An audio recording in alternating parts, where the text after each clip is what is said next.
Welcome to Season 2, Episode 3, the Better Blokes Project podcast. We've got Jack on and we'll get straight into it like we normally do. So, Jack, what is your one piece of advice, whether it be small or big, to others to help them be better every day? It could be worse, is what I tell lots of people every day if they come up to me at work with a problem. This, minor things, it could be worse.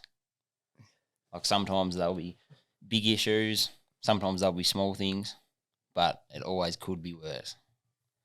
Whether they listen or not, I don't know. But that's what it is. It's shocked me a little bit to hear that from you. I have a personal relationship with you as a friend, and not something we talk about regularly, that sort of stuff. So for everyone else, let's hear from you and about you and who you are and what you do. And so I've lived all around this area all my life. Been a mechanic for nearly 12 years now. Finished grade 10. That was about as far as I went with my schooling life. I'm a business owner in town now. Got a wife, 2 dogs, no kids yet. That's about it probably. Pretty interesting, your line of it could be worse. I suppose knowing you and over the course of your life, it has probably been worse in some aspects. And how have you sort of dealt with those times with that motto? And has it always been your motto? Probably not. Like, I've definitely had darker days than what I have now. As you know, losing my dad when I was only 12, I was probably borderline that age where I didn't fully understand what was going on, or the reality of what it was probably going to be like growing up in them years after without having a dad. I was lucky enough to have a lot of sort of people that sort of filled that position, but it was always, I was playing footy when I was younger, and you go to play football and your old man isn't there to watch you, so that's pretty tough. But yeah, as I've got older, I know people that have been in my situation as well, similar age, and they've gone off the rails. So I've just sort of looked at it, well, I've had the opportunities along the way to not. So I've tried to go more that direction if I can. But it could go one of either way at any time, couldn't it? Yeah, definitely. Talk about it a little bit more, man. So when you mean it could be worse, like explain that to people who are listening. So, like if at work, say, if there's a shit job one day and someone's just looking at it and they can't get their head around it and they're just, gee, this is a kind of a job basically. I try and break it down and look at it from a different angle and try and help them understand that, well, don't do it like this. Maybe approach it from a different angle. See if it makes it easier. Different perspective, or even just chunking it down. A lot of people, I think, look at a problem and they just look at the whole thing, and it just ends up being a massive thing they can't get past. Yeah. If you actually look at the first step is this, then you've got a smaller step you can sort of work from, I guess. And like in my line of work, being a mechanic, 99% of problems are basic things that have created it. Yep. And I guess life's probably like that too, isn't it? To a point. Yeah, definitely. How long have you had this motto, and how do you translate that across being a mechanic and a business owner to life? Probably more so since I've had my own business, because at the end of the day, the decisions I make affect so many other people. When I was working for other people, well, yeah, I guess I was relied on, but not as much as I am now. So I try to make it so other people don't have to deal with the weight of, the problems, I suppose you could say. Like, it's my business at the end of the day, so it's my problem in a sense.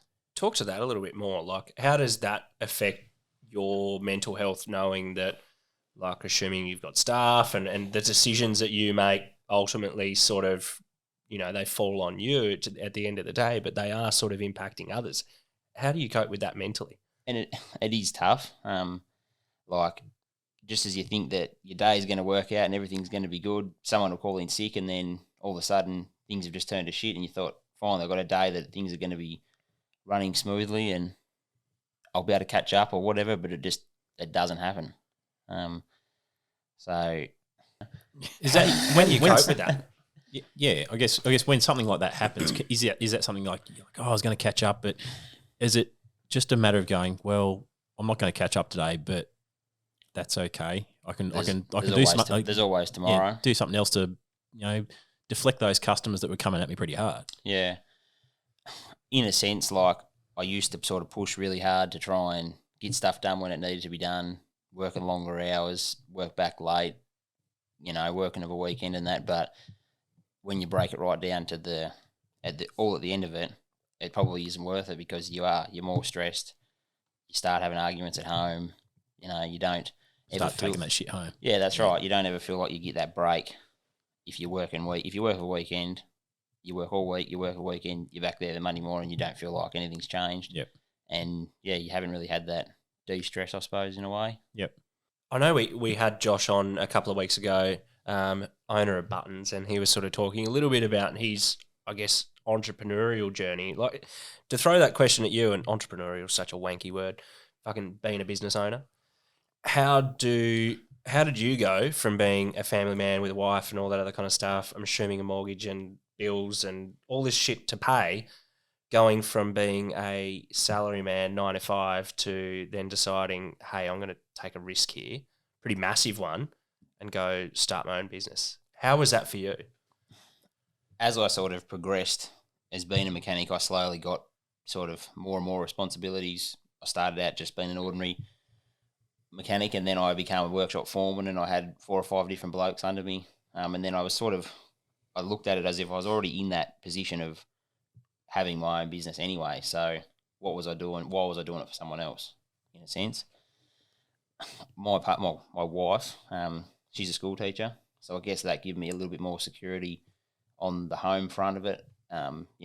If I started a business and it didn't take off straight away, I didn't have that pressure of having to pay a mortgage back by myself or anything like that. And yeah, if I was single, it might have been a different story because I didn't have that sort of security. Mm-hmm. In today's age, with the way that interest rates and everything are going, if I was single, well, no way would I do it. Not a chance. Yeah. And in terms of taking that leap, like that wasn't just a financial leap for you, though. That was a big motivational thing. Like you've always wanted to have your own workshop since you've started that career path, I suppose you would say. So it was like there was the passion behind it, like the same as what Josh had. Was it like he wanted to get there to the end, if you know what I mean? He didn't just want to work for the man forever. So yeah, like it was always my goal right from when I became a mechanic was to open up my own reopen my dad's workshop essentially. Like the same business name was what I was sort of aiming for. I guess as I went on working for someone else and there was sort of the possibility of partnerships and bits and pieces come up along the way, I could never be in a partnership with someone and call it Mccoy Automotive because you've obviously got to include someone else. And yeah, as time went on, it became a reality really. Yep. No, it's good. And it is a testament to your, like, obviously you've pushed things aside in your life to be able to do that as well. Like you've missed out on other things to be able to make sure that happens and eventuates and it does succeed, which it appears to be succeeding, and you've moved on to bigger workshop and stuff now, and you've got another person there working, and it seems to be going really well. But that's a testament to the fact that you do put the time in and you are motivated to make sure it succeeds. Yeah. And like when recently in our transition from moving from one workshop to the other for a sort of a probably 3-month period, if I wasn't at our old one, I was at the new one, basically, after work, early of a morning, weekends. And yeah, towards the end, like I was wearing pretty thin. If it had to go on any longer, I don't know whether I would have been able to handle it, to be honest. So in terms of like managing yourself and that during that, so you're at your limit, you're at your limit. What are your other, you can't keep just saying like, it could be worse. What are your other avenues and escapes to be able to help you manage that? And, when you're at that limit, and what do you do to bring yourself back into it? So I go to the gym every morning to try and that's my main sort of stress relief in a way. Like I don't write a journal or anything like that. I can't can't write things down. Like I can't be thinking something and write down what I'm thinking because I just would write shit on the paper basically. So yeah, that's the way that I can be stressed about something and like be really stressed about it and then go to the gym and then when I leave, I'm just not. Yeah. Or while I've been there, I've thought of a clearer solution on how to solve it. And then all of a sudden, yeah, you think, well, what was I really worried about? Yeah. And we were actually, it's funny, like last week we were having this conversation with Jess who said the exact same thing, how his de-stressor is going to the gym. That's his mental health relief. And we were talking, I'm not sure if it was actually on the episode or after the episode, it's all a big blur now, but we were talking about how it's sort of effectively mindfulness. It's that being able to just think about your thoughts and think about nothing as well. Like, because while you're at the gym trying to pick up something that's fucking heavy, you can't think about like how shit your day was. You just got to pick up what you're picking up, like, or ride the bike or whatever it is that you're doing at the gym. Like, you've just got to focus on that thing. I personally can 100% relate to that, and hearing it now sort of 2 weeks in a row is pretty funny. So I'm not going. There's to the something, gym. yeah. That sounds good, but no. I think there's something in that, like being at the gym, being mindful, exercising. Like even Josh 3 weeks ago talked about, how he's got it in his journal that every day exercise 30 minutes. Yeah, it is a common thing that's on them. So everyone does something for people to bear in mind as well. If you do feel like you are struggling with your mental health and you think there's nothing that you can do, have you been for a walk today? Yeah. Have you got out? Go to the gym. Go play a game of golf. Go fucking fishing. Go mountain bike riding. Go do whatever. I think it ends up being a task or something that you can go and do and you concentrate on, and it just separates you from whatever stresses you have at that point in time. Depends if you're a good fisherman or not. Because if you're a bad fisherman, then it's not really a stress relief. Same with everything. Bad golfer, necking balls off in the woods. I don't know. You obviously fish with Reese. Yes, Jack boosts us up a little bit. Does he? In terms of like the home life, so we've spoken about how that impacts at work, I suppose, with your, it could be worse. At home life, is that the same as well? My wife, being a school teacher and being very, I will say, very level-headed, she always has a solution, I guess you could say. So, yeah, we don't really, like every now and then I'll pull her into line because she'll be complaining about something that's just minor and I'm the same. So she has to do the same to me. But every night, well, not every night if I'm working late for some reason or if she's got something on, but most of the time we sit down together, we have tea together, we'll watch a bit of TV, we'll talk. Yeah, we try and do that every single night. Yeah. No, that's good. And you talk, like you openly talk about your problems from your day and get them out and spill them, like, and just let them go. Yeah, 100%. Like we don't try and bury each other in how bad her day's been or how bad my day's been. Like we'll sort of briefly touch on it, but then we'll just be, I don't know, husband and wife basically. Yeah. Is it something that you talk about with your friends? Not really. No. To be honest. Like, yeah, I do, but I've got a lot of friends that are real blokes. Like they wouldn't talk about it. So I guess I don't feel like I can talk to them about it. Reese, obviously I can, and yeah, many times we've talked to each other. And like here only a few weeks ago, like I broke down a little bit and had a few bad days, and yeah, like I wasn't worried at all to tell him that I cried for God knows how long. Where maybe a few years ago I wouldn't have ever done that. I would never have told anyone. Yeah. But it's not a bad thing to go on and tell people that sort of stuff. Like it gets it off. I suppose you've got to have those people you're willing and feel comfortable with telling. But, you'll never know if you're comfortable telling someone until you tell someone either. So just spill it to someone, I think. Like, go. I mean, I was the same. Like, I'm probably only learnt some of this stuff in the past couple of years as well. So before that, I was the same. I wouldn't speak or say anything to anyone. So it just wasn't my thing. And it's opened me up, and I feel better for it now. I feel more comfortable. I feel like I don't have that pressure in the back of my head, like I've got to hide something or hold on to something, and just let it go, give it away to someone else. I think on the flip side too, if someone's doing that spilling to you, you've got to sort of take it and not have that judgment, not like you've got to recognise that they're being that vulnerable person, opening themselves up to you. You don't want to sort of tread all over that and wreck it for them, really. Yeah, and it's hard. It's nerve-wracking being that person that people have spilled to. Like I haven't been and done like a mental health first aid course or anything like that, so it's hard to know what to do when people come and spill to you. But I think the best thing you can do is just be yourself and listen to them and acknowledge that they've said that to you and just say, I hear you. Like, I know that you're saying that. Like, yes, it's hard, like, but, talk through your problems as well. And then, if you just let that conversation flow then from there, then you're away. Like, and I think that, I don't know, it might be the crux of us. I've never done it. And that's the thing for a lot of people, like a lot of blokes in particular feel like having this chat sort of might portray them as weak or something, or they might feel like, fuck, I'm going to get diagnosed with depression or something full fucked up. But like, it's honestly just having a chat. And half the time, like, and this is the thing that people tend to forget, like, we used to, or that was Impressive. very, very loud. We used to have more of these chats around the footy club. Like, you would be at the pub after training, or at the club after training or whatever, after a game, you'd probably be having a beer and talking shit.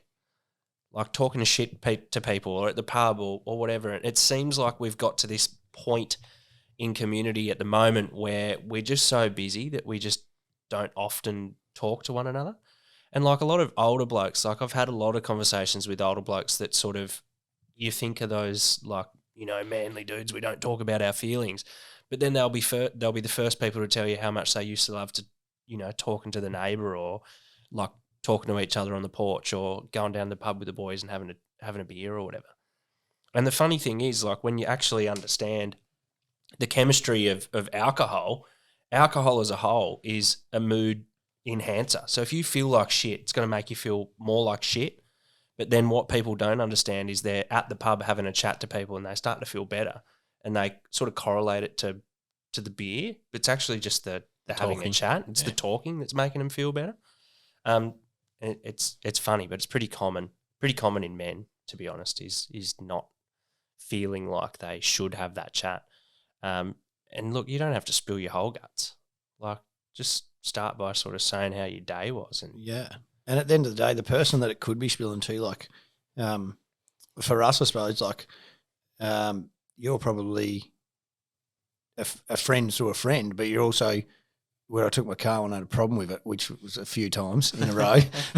Not because you weren't fixing it, but just because it kept breaking. But, that's where it's come from. It's come from having those conversations with the mechanic down the road, and that's what it's built. Like, that can be, and that's that ability to be able to just open up and build a relationship from there, and where it can end up, I suppose, for anyone, and that can be for everybody out there.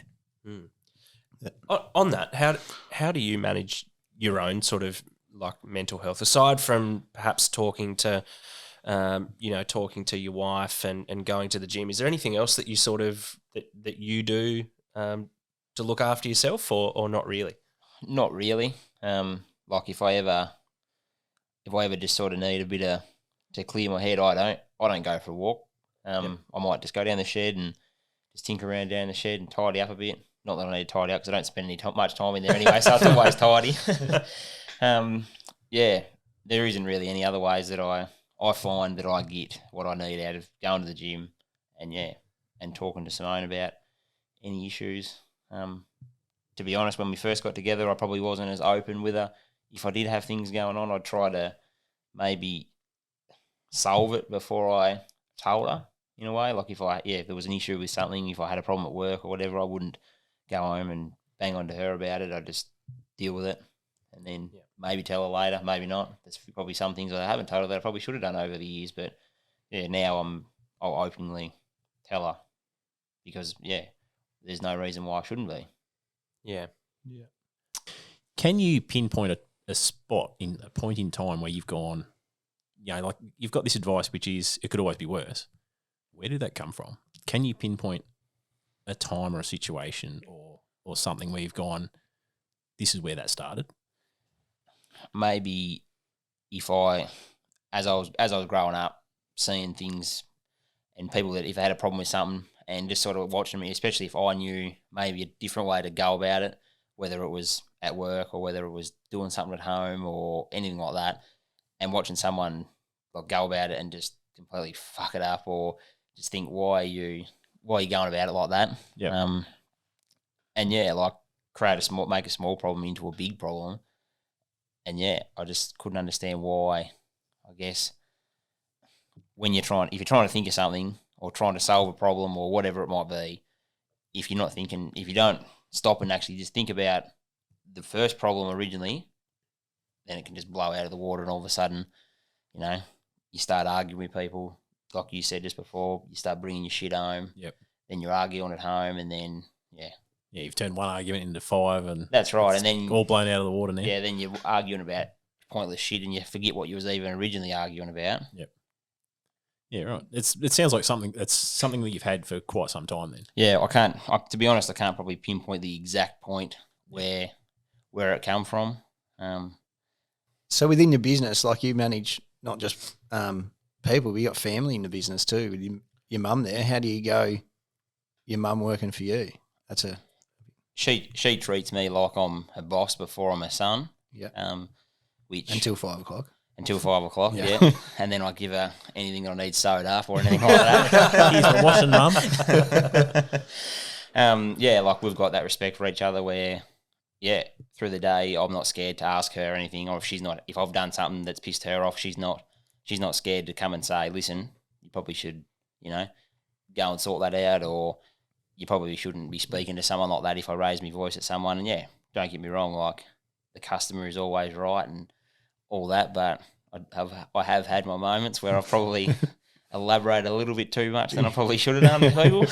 Been a bit too descriptive sometimes. Yeah. Yeah, and yeah, a few people have asked me that question, like, how do you go working with your mum 24/7, but I don't live with her, obviously, so I guess that probably makes it easier as well. Yeah, she only does 3 days a week now, so makes it a little bit easier.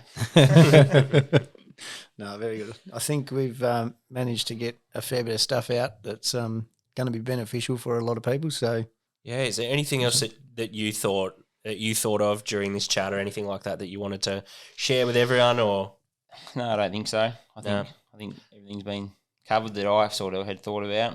Yeah, perfect. To be honest, I didn't really give it too much thought. When Reece asked me the other day, I was like, yep, no worries, and didn't really. He sent me through a few of the questions just to sort of get a bit of an idea, and I didn't really look at them. Yep. No, that's good, man. That's yeah, look, it's literally meant to just be a pub conversation. Yeah. It's just meant to be the conversation that you have with your mates, or you don't have with your mates. Yeah. Yeah. Talk about what's going on. Yeah. Have this conversation when you're next not at the pub, when you're next, catching up for a coffee to watch kids sport on a Saturday morning, or, whatever you do where you're around the blokes that you haven't spoken at this sort of depth and had that spill about it. Just do that, I think. Be good. Dip your toes in. And I think another takeaway is just ask someone, like, hey, how are you travelling? Pretty simple question. They don't need to answer, but if they do, be prepared to have a chat. Yeah. Yep. Very good. Anyway, to those listening or watching on YouTube, we'd love for you to subscribe to our YouTube channel and like us on Facebook. All the podcast episodes will always be on Spotify and iTunes, so you can find them there. If you have any questions that you'd like answered through us or the team, please feel free to reach out. If you've got anyone local to Northwest Tasmania that you think would be good on the podcast, let us know. Otherwise, thanks very much, Jack. Cheers, champion. And we'll see you all next week. Thanks, all. Thank you. See ya.